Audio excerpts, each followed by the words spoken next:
পাচ্ছিলাম না এটা বুঝছো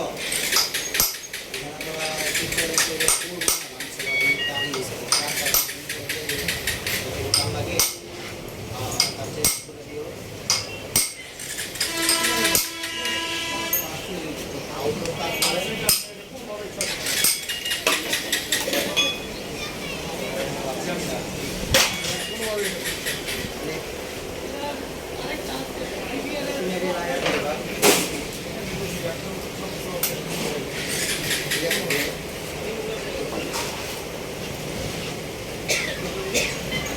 এক সপ্তাহে আপনি কবে ফেস করবেন ফ্রি অফ কষ্ট লাগবে কোনো ঝামেলা ফেস করতে লাগবে কোন নাম্বার দিতে লাগবে থাকতে পারি আপনি সার্ভিস করার পর গাড়ি ফেস করতে পারেন চলে আসবেন